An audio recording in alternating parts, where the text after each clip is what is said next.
EarthBound. What is EarthBound? Oh my god, dude. Oh my god, this is horrifying. This is terrible. Well, if you're like me, EarthBound is a made-up video game, so they can add random shit into Smash Bros. While most characters are recognizable like Mario, Donkey Kong, Link, Kirby, some characters like Pit, the Ice Climbers, Ness, and Captain Falcon seem like they were made just to be put into Smash Bros. And in a way, they kinda were. Huge liberties had to be taken with these characters to add them into Smash, and in the end, they're more recognizable for their appearance there than in their own games. EarthBound is especially a weird outlier because it's actually the second game in a series called Mother, and Mother 1 and 3 would never be brought over to the US. Likewise, EarthBound is a very weird game.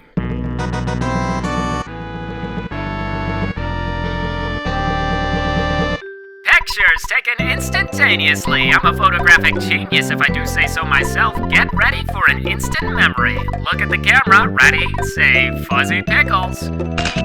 It's an RPG, but you're not role-playing as some savior in a fantasy world. You're just some kid growing up in suburban America. Ordinarily, you'd be fighting goblins and wraiths, but here you're fighting unassuming local guy and small Aunt Bee. Your life is literally as valuable as a summer ant. It's a goofy, unusual game that can also fill you with a sense of dread and uneasiness. That intro I showed you at the start was the real intro, and then you go to name your character and the game goes, Then they pull you back in with a loud banging at the door. You go to investigate a meteor crash late at night, and then a fly comes out of it and tells you you are the savior of this world.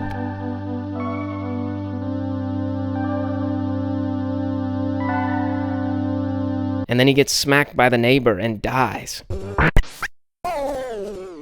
For the first time ever in an RPG, you're gonna want to talk to everyone in the game because you just never know what they're gonna say. You meet this guy and he goes, "My lifelong dream is to turn myself into a dungeon and become a dungeon man." And you go, haha, that's kind of funny. And then you meet him later in the game and he actually did it. He's a dungeon man. Then you have something like Happy Happy Village and the whole town has been taken over by this religious statue. The game is constantly playing this tug of war between lighthearted wackiness and ominous uncertainty. And this is no better represented than in the music. You have the upbeat melodies of Own It Town, the quirky fight music, and the distant whirring of Threed. There's a part where you go into this bizarro world and the music just hits this loop equally as disjointed as the place that you're in. Remember the Dungeon Man? This is his music.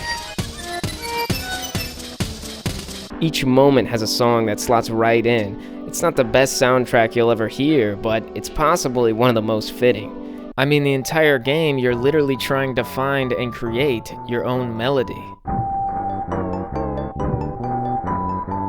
Equally, the visuals serve the same purpose.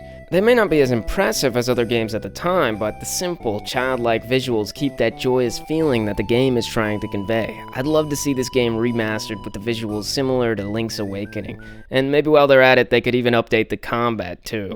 Probably the weakest part of the game. For me, the most fun part of a turn-based RPG is seeing your guy do the cool move that you told him to.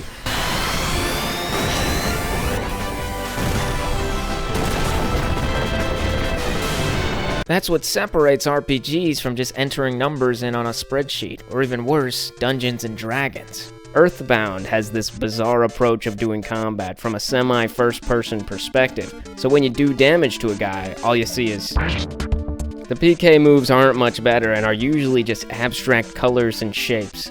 The one positive I can think of toward this combat system is that all damage is done to you over time, so if you heal a guy before his health drops to 0, he doesn't die.